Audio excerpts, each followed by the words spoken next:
So I am a big fan of Nirvana the band. So when I heard that there was a movie called Nirvana the band, the show, the movie, I was excited to see this new documentary. And when I got there, it was not a documentary about the band Nirvana. Instead, it was a silly little film that I thought I'd be disappointed in. Gotta tell you, I kind of loved it. Hey, let's talk about that. Everybody, I'm Sean McBride, the movie guy, and today let's talk about Nirvana, the band, the show, the movie, now in theaters. Time machine plan. This is going to be the last plan you and I ever have to do. And as far as I'm concerned, Nirvana the band is playing the Rivoli tonight. We have the RV, deck it out like the DeLorean. Ah! So it's a full time machine. Okay, watch this.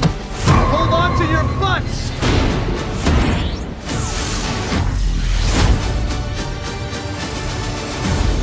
The time machine worked, and we are in 2008. Oh my. Okay, Nirvana the band, the show, the movie, which is not a documentary about the band Nirvana, but instead it is the Canadian sketch comedy group, this show that they had that I'd never heard of called Nirvana the band, the show, and it stars Matt Johnson and Jay McCarroll. They are two musicians here. They dream of becoming rock superstars, but they're not having any success. And so it comes down to the Matt Johnson character is always coming up with these outlandish ideas, these ways that are finally going to get them a chance to play at this venue that they really want to play. And these ideas are just crazy. Right off the top, we see one of these ideas here, and it is just so outlandish. There's no way this guy could think that this could ever happen. Matter of fact, his plan seemed to me like it was just going to get them arrested. But hey, they go through with it, and what do you know? Like all of his schemes here, they do not succeed. But not so fast. You see, he's got a new plan. He's calling it the time travel plan here, the Back to the Future plan. Basically, he's going to have some actors show up and pretend to be from the future. They're going to show up to this venue and say, "You've got to let these guys play or humanity will die." And then, of course, the owners are going to let him play. It's not going to work. It is certainly as dumb as it gets, except that while he's setting up the props for this Back to the Future thing, the kid actually builds a working time machine. And so this is a science fiction time machine movie where they travel to the past and then, butterfly effect, they change something and now they have to put everything right.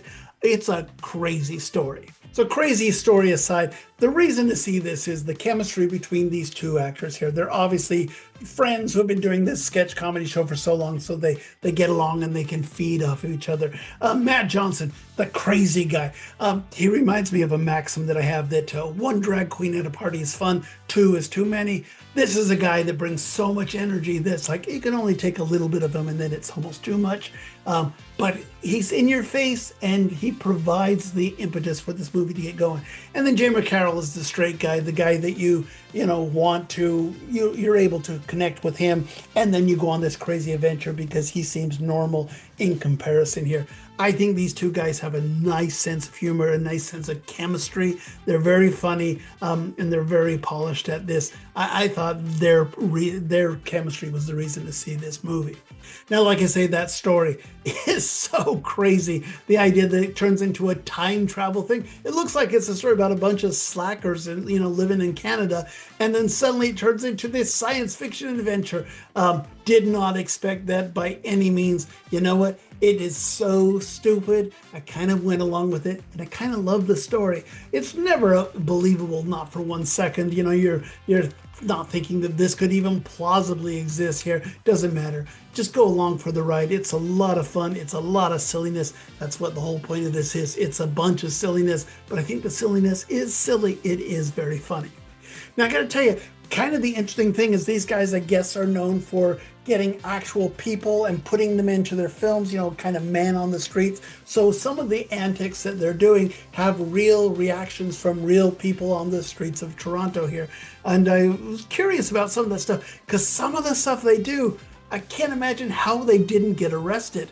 I'm sure a lot of it is computer generated stuff, but there are some moments here that it's like, oh, that sure looks like they did that in real life.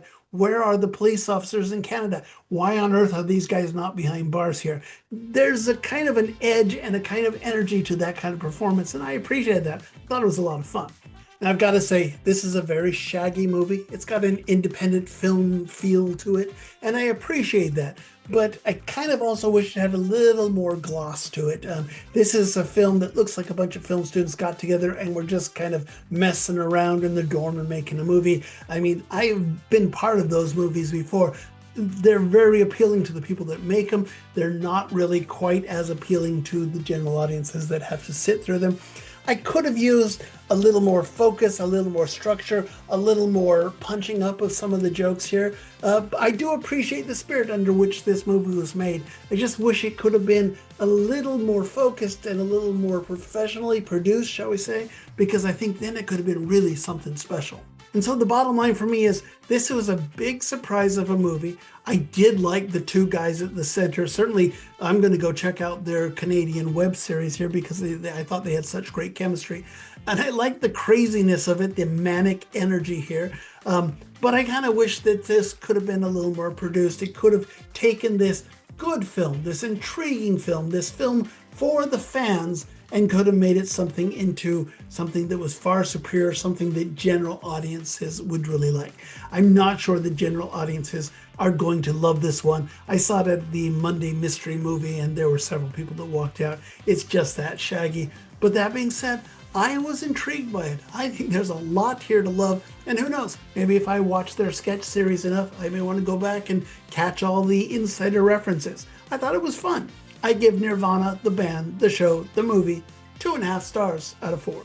Yeah, I was surprised at how much I did enjoy this one. I can appreciate the gonzo nature of this, both in the performances and the crazy ideas, and in the filmmaking. Like I said, they do things here that it's like, well, surely that's a special effect. I'm not sure some of them were. I think some of them they actually did them and then just hoped that they didn't get arrested before they stopped shooting. Congratulations for that. That's pretty cool stuff. Anyway, I hope you see it. This one you may have to go searching for. It's opening medium wide, so it won't be in every theater, but if it's in your theater and you like independent films, I think you should check this one out. I think it's a lot to talk about here. And if you do see it, come back and chat, just comment below here. I always love to hear what you have to say. And that being said, be sure to subscribe to this feed so you get all of my movie reviews just as soon as they come out. And of course, check out the podcast. It's called Two Movie Guys, and every week my friend Joe Fryer and I get together and we chat about all of the week's big new movies. Just search for Two Movie Guys wherever you get your podcasts. Okay, I started this week talking about kind of the indie spirit films because I don't want them to be forgotten. But we got to get to the big 800-pound gorilla, and that is the big new romance coming out just in time for Valentine's Day. Coming up next, we'll talk about Wuthering Heights. See you then. Bye.